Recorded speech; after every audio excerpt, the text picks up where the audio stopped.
Making it last is all I care to do. You loving me, I loving you. Mothers and fathers, husbands and wives. So much grief. Mother dying, cousin dying, big brother dying. A lot of grief, but do we really know how to deal with all of that? Welcome to Making It Last podcast, where it's all about helping us to have better relationships, not just with ourselves, with other people. That is just what we're going to unpack this time around.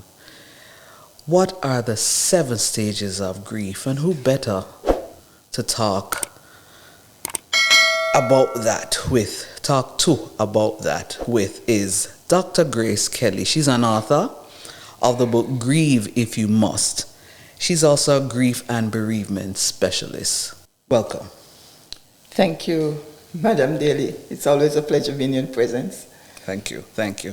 So there are a lot of us who have had to deal with grief at some point.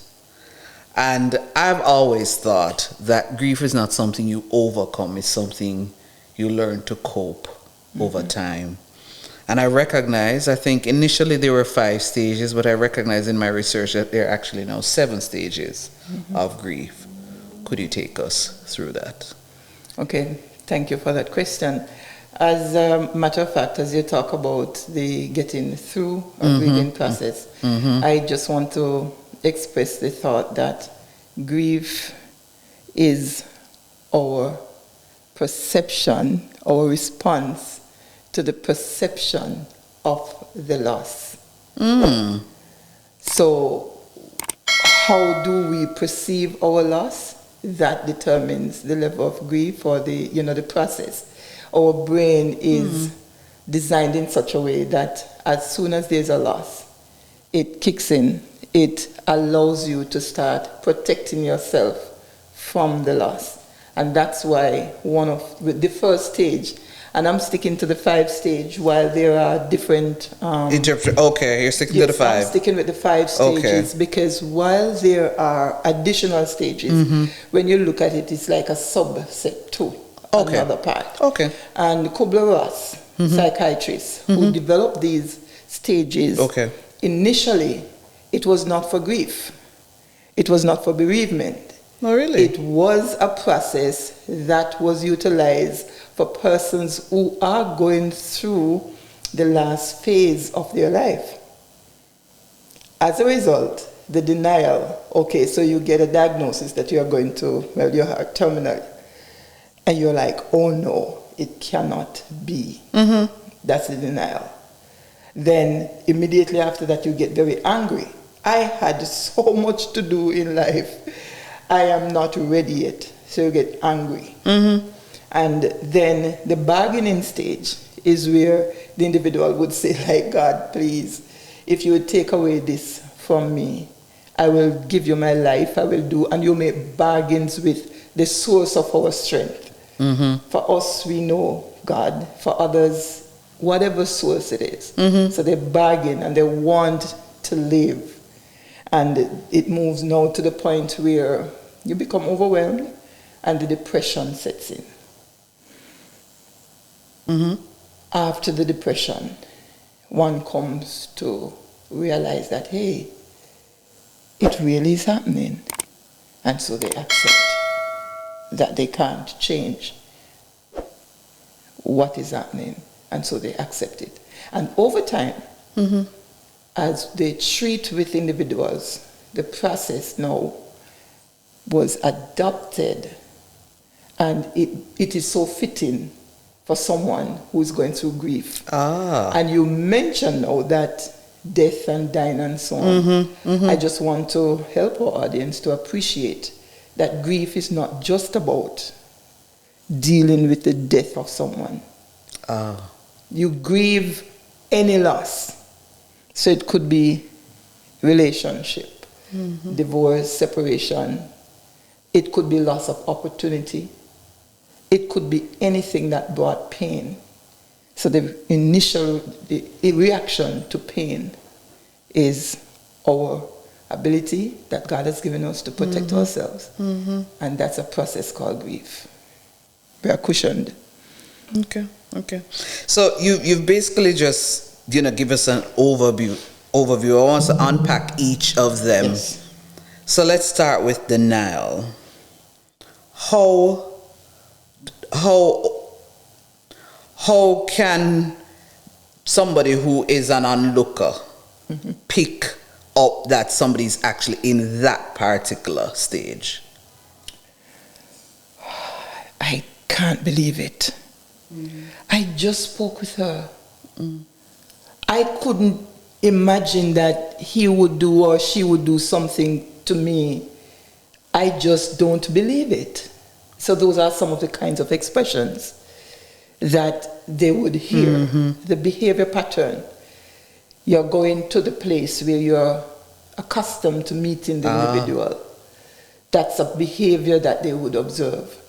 They're setting the table for 5 when it's only 4 because they can't come to the realization that he or she or the person is gone. And so those are some of the things. You look at the thought patterns that are expressed And behavior. and the behavior. It's like, no, it is not for real. An example, when my elder sister died, my response to that was, this cannot be for real. God is going to have to answer me for this one. I mean, who am I? But it was in that state where you lose even a moment of consciousness. The reality of what happens has not yet kicked in. So that's what the denial looks like, and that's what it sounds like. It feels like, hey, the person is still here. You're in the living room, and they're in their bedroom. You're at college, they're home. You're home, they're probably gone to the supermarket, but you just can't fathom that the person is no longer existing. We're having a conversation about the 5 stages of grief. Now, we've literally just covered the first one, and we're about to get to unpacking the second one, but we must take a break and get a word from our partners. We'll be right back. Husbands and wives, sisters and brothers, friends for life. We won't live in the past. We're making it last. Mothers and fathers, sisters and brothers, friends forever. You can't live your best life without a healthy immune system. Boost your immune system the delicious way with Zappy's organic juices and punches. Made from local produce with 0 added sugar, our juices cleanse and revitalize your body as they boost your natural immunity. Try our delicious flavors: Beat It, Berry Bomb, Get Fresh, Ton Up, and Island Splash. Find us on Instagram at Zappy's Organics, or call or send a WhatsApp message at 1-876-779-8910 to order today. That's 1-876-779-8910. Zappy's Organic Juices and Punches. Live your best life today. Langdo Language Institute was created to meet your language and communication needs. All of our packages were created just for you. We are passionate about language and dedicated to your success. We offer the CSEC English program, the Study Buddy program, the Get Ahead with English program, and the Business Communication program.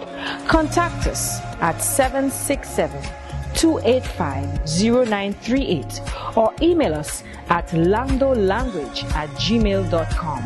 Because the real question is, how can we help you?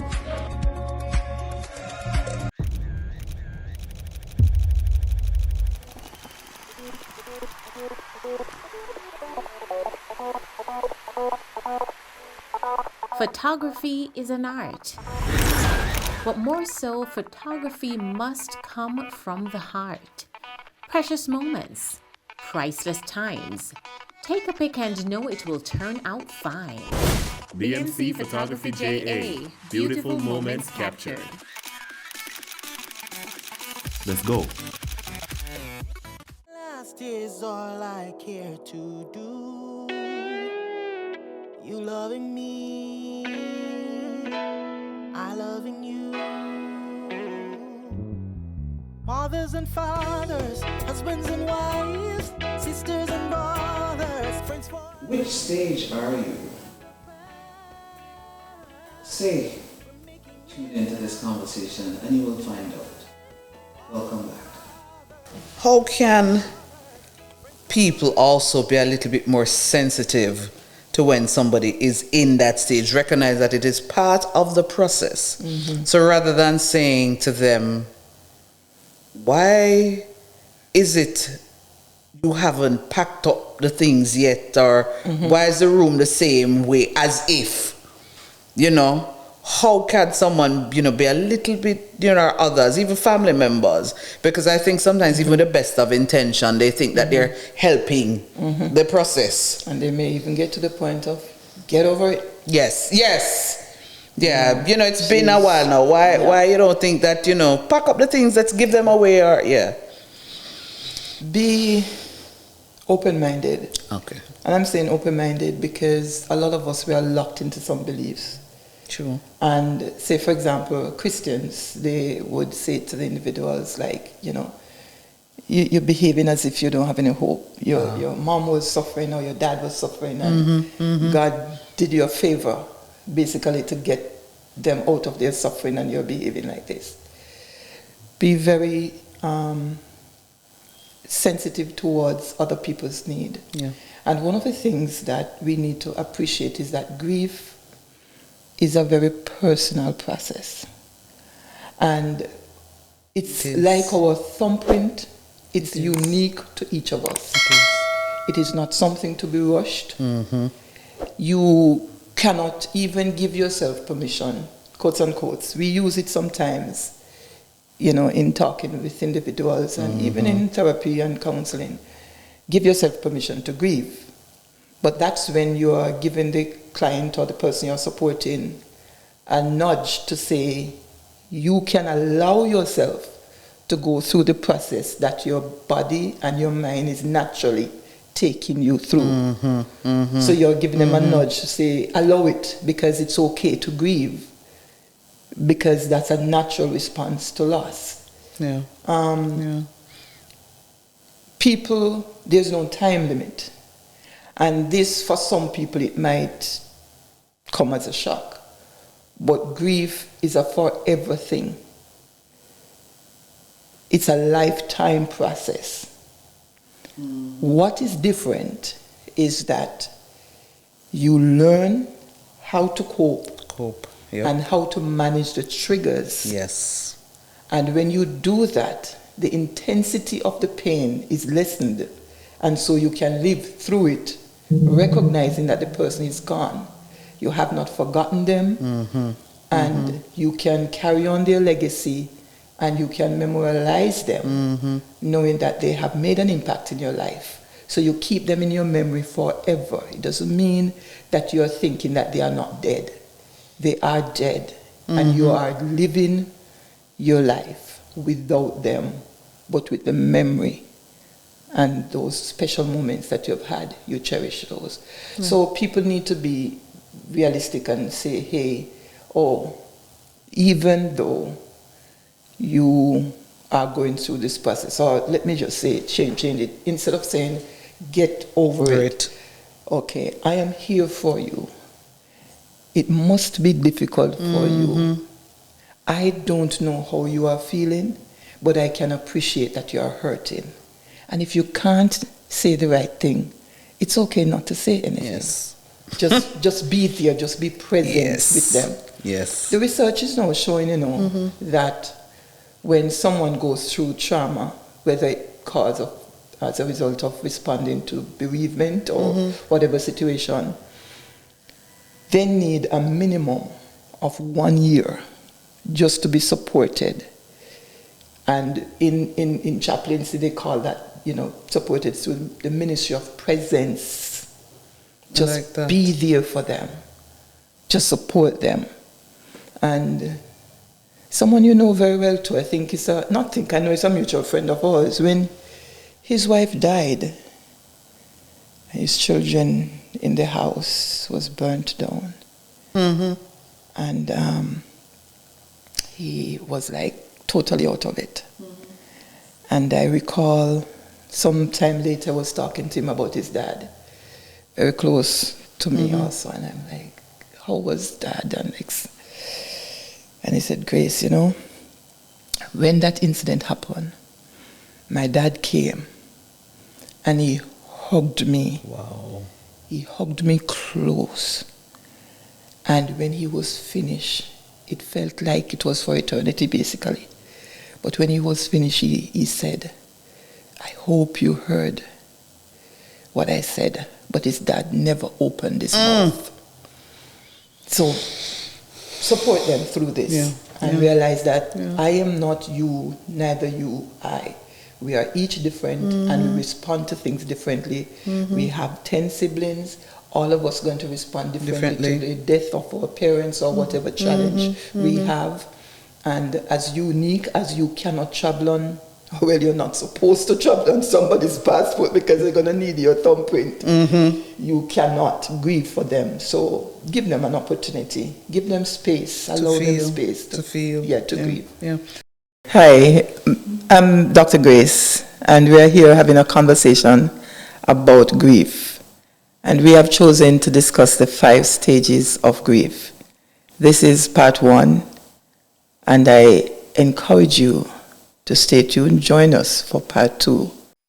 Making it last is all I care to do. You loving me, I loving you. Mothers and fathers,